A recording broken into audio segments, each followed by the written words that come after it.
ધૂન કે આ બધી ગાય ને એની વાહે ગાવાના છે બરાબર આમ ધૂન છે બરાબર પણ આ મોણા કામમાં ગાય ને એ કીર્તન છે છે બરાબર ભાઈ આ મારી છે ને બહુ આ મૂર્તિ છે સબરીબાઈ જેવા એટલે એની પાસેનું શીખી લઈ કાંઈ સત્સંગ બા શીખે છે દરરોજ આવે છે અમારા ગઢામાં બા ને કઈ નું કઈ શીખવાડવા માટે તો ભાઈ આ છે ખરેખર સક્સેસ તારી ખબરું કાઢે કોયરડા ખેડા તારી ખબરું કાઢે કોયરડા ખેડા પછી નવા નવા રોગ ઉભા થાય સમર તો આજ મને સમજાવે સાચી વાત છે પછી નવા નવા રોગ ઉભા થાય સમર તો સારું છે મોત માગે પણ આવે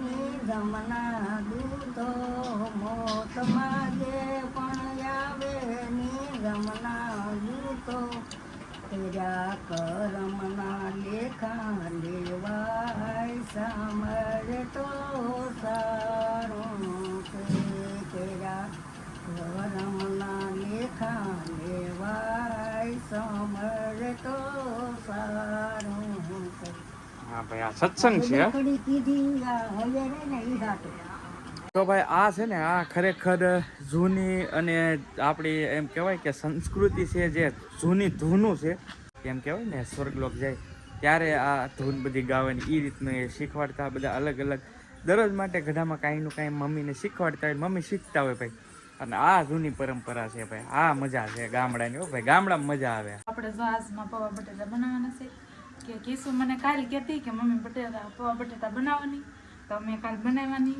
કેમ કે રાંધેલું લાડ બધું હતું તો આજમાં બનાવી દેવાના પૌવા બટેટા એટલા છે એટલા જ છે એમ કહું તમે ભાઈ એટલા બટેટા છે 6 બટેટા છે 6 થઈ રહી મસાલો ને પૌવા નાખી દેવું ને એટલે થઈ રહે પણ શાક ને એવું બધું હોય ને એટલે વાંધો નહીં હા બેટા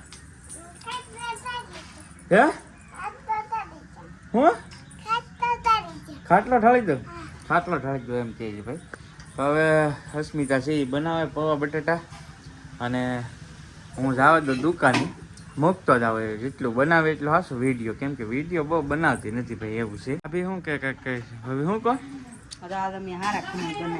આજ ભાઈ ઓરિજિનલ ખમણ બનાવ્યો હવે બીજા વાડના ખમણ છે એટલે એમ કહે છે બાકી હજી ખમણ તો ટ્રાય તો કરવાની છે ભાઈ એવું છે હા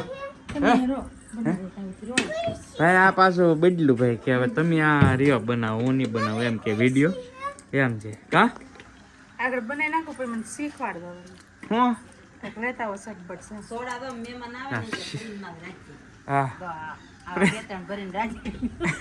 ફ્રીજમાં સોડા હોય સાચી વાત છે હા ભાઈ સાચી વાત જો સ્પ્રાઇટ છે ભાઈ બીજાની સ્પ્રાઇટ હતી અમે પી લીધી એવું હે ભાઈ અમારું કામકાજ જો તો બટાટા ધોઈ બોઈ નાખ્યા છે હા બાપા મૂકી દો જો બટાટા મૂકી દીધા છે ને હવે અસ્મિતા છે એ ધીમે ધીમે ડુંગળી કટિંગ કરે છે એવું છે બધું અને સત્સંગ હું તો ડુંગળી નાખું તમે નાખતા હોય તો કેવા કમત હા ડુંગળી ને મોરસ બટાટા પૌવા ભાઈ ખાસ જોવે ગળપણ માટે હા તો એ રીતનું છે ડુંગળી કયા કટિંગ કરે છે ડુંગળીનો અત્યારે સોંટ બહુ છે ભાઈ ભાવ બહુ છે એટલે અમારે માઇન્ડ ડુંગળી વેચાતી તો જો કે લાવવી જ ન પડે કોઈનું કોઈ મળી જાય પણ હવે ખૂટી ગઈ ડુંગળી કા અમાર કિશુબેન કાના કેતા મમ્મી પૌવા બટેટા બનાવવાનું કિશુબેન કે એટલે પૌવા બટેટા બનાવવા પડશે હા રેડી ને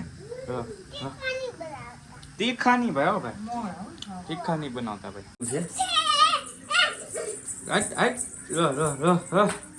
મજા આવી પોપટ ને હો ભાઈ તો આપણે બધો મસાલો કાપી નાખ્યો ને બટેટા મસ્ત મજાના બફાઈ જશે હા પણ બધા બટેટા બફાઈ ગયા મસાલો બધો કટિંગ થઈ ગયો છે તો હવે પૌવાની તૈયારી કરે છે ભાઈ એ રીતનું છે બધું જો અહીંયા જો અમારા કંઈક રંબે છે ઈશુબેન આવ્યા છે રંબા હું રમબો શાક ત્યાં કે છે હું બનાવવા હે બેન ક્યાંનું બનાવ્યું હે ખાવાનું શાક બનાવ્યું ભાઈ તપેલીમાં જો શાક બની ગયું છે પાંદડા તળી શાક બનાવે છે અહીંયા હું પીડ્યું આપે હા હું પાણી છે એમાં શું કરવાનું છે? પાણી નાખવાનું પછી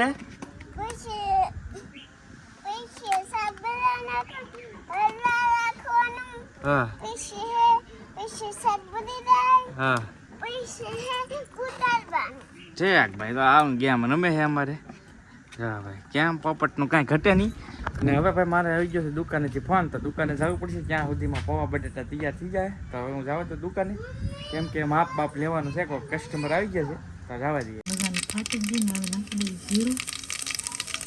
મને છે ને રાંધતા તો હું અહીંયા આવીને પછી મને રાંધતા આવડ્યું. બાકી મેં બાનું લેતી તો મને કંઈ ના રાંધતા ન આવડતું, કેમ કે પહેલી વાર પૌવા બટેટા બનાવ્યા તો મેં કેવું કર્યું ખબર, મસાલો બધો ભૂલી ગયો ને સીધાથી પૌવા બટેટા નાખી દીધા ભેગા તેલમાં. તો મસાલો તો મેં ભૂલી ગઈ, કેમ કે મને રાંધતા આવડતું નહીં પહેલાં. તો જો આપણો મસાલો બધો ચડી ગયો ને હવે નાખી દે એમાં હળદર ને લીંબુ. એક પાટું લીંબુનું નાખીએ એમાં. લીંબુ મને બહુ ફેવરેટ છે. પૌવા બટેટા તો બનશે ને પછી દેખાડી. અત્યારે મારે ફોન પકડવો કે પૌવા બટેટા આમાં નાખવા. જો આપણે હવે પૌવા બટેટા તૈયાર થઈ જશે. તો જો મસ્ત મજાના પૌવા બટેટા વઘારી નાખ્યા છે આપણે. હા ભાઈ કિશુબેન તો અમારે ઝપટ બોલાવા મળ્યા બટેટા પૌવાની ભાઈ. હા મજા આવી ગઈ? કેવો બી નહીં તો કે જરાક કોમેન્ટમાં કહેજો કે નહીં. જો ભાઈ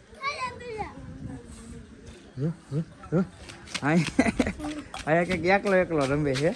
કંઈક રમતો હતો પણ ખબર ન પડી હું રમતો હતો.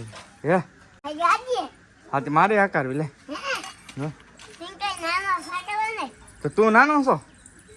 હે ખોટું બોલમાં કેટલું ભણા? આ ભણવા ન જતો ભાઈ. આ વાયડી વિકેટ છે. આ ભણવા ન જતો હોવું તો ભાઈ એવું છે. જો ભાઈ મસ્ત મજાના પૌવા રેડી થઈ ગયા છે. કાંઈ ઘટે નહીં. જો ભાઈ છે મસ્ત મજાના પૌવા બટેટા આ રીતના કંઈક વઘેરા છે.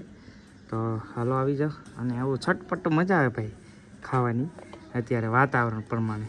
પૌવા બવા બધે બની ગયા છે રેડી કમ્પ્લીટ ને હવે ચાલુ કરી દીધું છે દેશી રોટલા બનાવવાનું ભાઈ.